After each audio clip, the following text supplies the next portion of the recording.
How we doing? We all right? Yes, awesome. That's lively as fuck for a Monday, man. I'll give you a second to work on the dickhead from the bar. Yeah. You served me a fucking Corona. Yeah, mate. Nice to be here, man. My name's Monty. I do stand-up as well. I'm very talented. No. I'll tell you a little bit about myself, because I talk about a lot of things and stuff. I never talk about myself, so someone challenged me to do that. And I think I can do it with a story, right? It's about lions.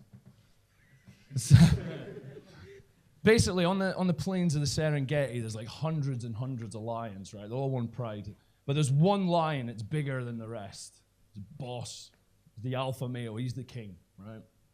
And sometimes he'll roar to remind all the other lions why they need him, why they fear him, why he's the fucking king, right? So he's lying there just chilling the fuck out and that. He's just eating a big meal and stuff. And the alpha female, the queen, if you like, she comes over and starts biting him, trying to get him to get up, right? Oh, what noise does a fucking disgruntled lion make then? Fuck off. Woof. All right, whatever. Fucking meow or whatever. Right.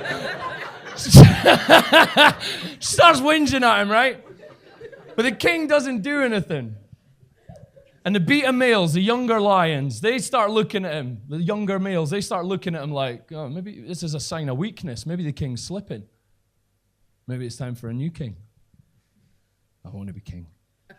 So they come over and they start fucking with him, but the king doesn't do anything. And all hyenas start approaching on the ridges and on the hills and stuff because they've heard that the king's slipping. Maybe it's time to fuck shit up and take over the Pride Lands. What do you reckon, boys? Woof. And they start appearing on the ridges and all the females take the cubs to a level of safety. The fucking king better do something. But the king does nothing. And the numbers start getting quite a lot for these hyenas, so they start getting brave. They start walking down the hills onto the Pride Lands. Even the beta males, they wanted to be king a minute ago. They're all fucking backing off. The king better do something. But the king does nothing. Until the first hyena gets close enough and dares to try and put his mouth on the king. He springs into action. He slices the fucking belly open. Blood and guts everywhere. He's still trying to run away, right? He jumps on another one who's just startled. Oh, fuck. Like, fucking rips his throat out. He's fucking up shit left, right, and Chelsea. All the beta males that were running away a second ago, they join the attack. They start pouncing and fucking up hyenas. And when the dust is settled and all the blood is spilled and all the hyenas are running or fucking dead, never to try that shit again, the lion roars.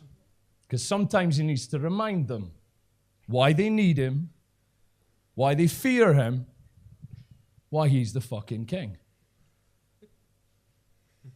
And that's exactly why I hit my kids. Because no, fuck him like, Daddy, I can't do it. Daddy, I'm scared. Daddy, I'm only 4. Rah! So get your mom to get me a fucking deer leg.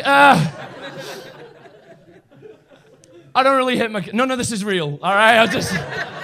I fuck with you, man. I take shit away from you. It's like, oh, that's a nice thing to say. Oh, that's not nice at all. Shit. That's what I do, though. But you guys get it, right? I tell dark jokes and stuff, and like you saw, you need to get on board fucking immediately. But, so I'm not going to ease you in. But I don't mean anything I say up here, all right? So just relax. Don't get upset or anything. I don't mean anything I say up here. Of course I don't. I mean, I hate Jews. But apart from that,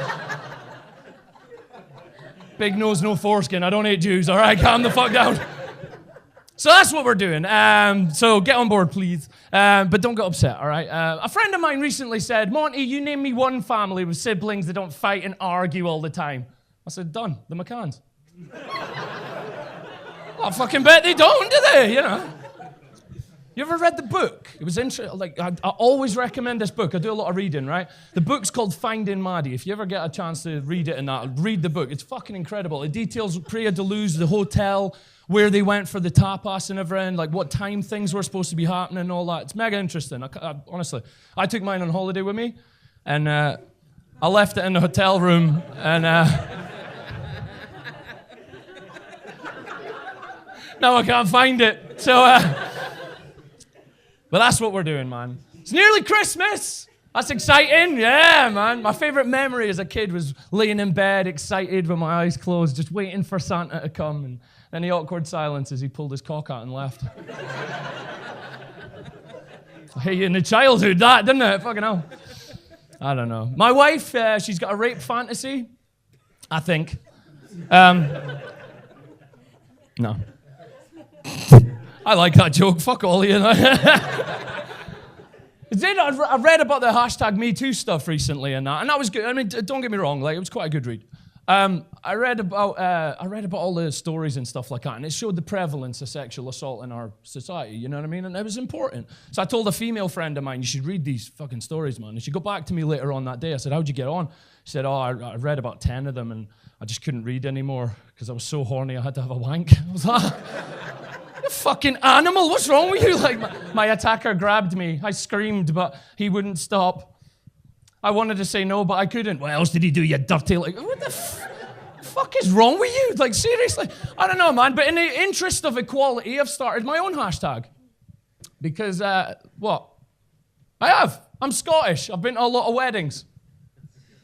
Scottish people wear kilts to weddings. I need to slow this down for you. I've been Me Too'd fucking loads of times. Listen, you haven't been fucking... Some of them stories were just a bit, for me. A lot of them were, like, harrowing tales, but some of them were a bit like, come on, man, that doesn't fucking count. Like, you haven't been Me Too'd until you've been stood at a bar and an 86-year-old woman comes up, puts her hand under your kilt and pulls your plug, like she's trying to ring in a fucking church bell or something. That!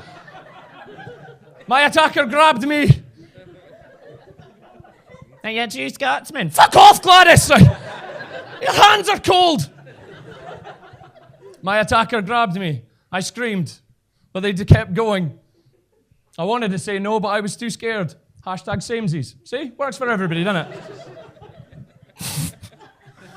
Can't wait to do that at that fucking bash I've been booked for next week. It's run by Feminists. It's going to go down fucking really well. I don't know if they know who or what I do like, but that's going to be fucking fun. I don't know, mate. I like talking about the things that piss everybody off. You know what I mean? Like, just a little bit like, you can't talk about this. And it's a whole fucking broad subject. You know what I mean? You're only allowed to speak a little bit about certain things, you know? I like talking about those things, man. You know, like recently, I quit smoking. That was a big thing for me. 6 months, haven't touched a cigarette. I don't think I'll ever do that again. You know what I mean? But it wasn't patches or vaping. Like, I vape. You'll see me at the bar vaping and stuff. Like, cool vape trick, bro. I'm not one of them fucking wankers, right? But... I don't know, man. I vape and stuff, but it was one conversation with my uncle. That's what did it for me, man. It was one conversation. I was having a fag one day. Something he said resonated with me, man. It scared the shit out of me. So if I could pass it on to one person here, I think that's worth my time, and I hope it's worth your time. So here's what my uncle said. He said, "Yeah, Monty."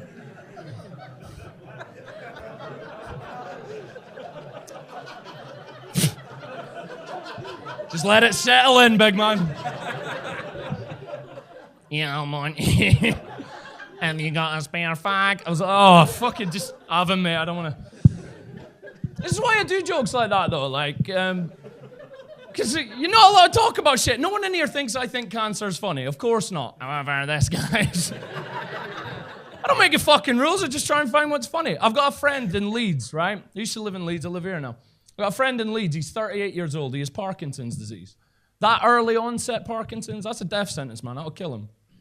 And no one in here finds that funny, and neither do I. He's a lovely guy, you know?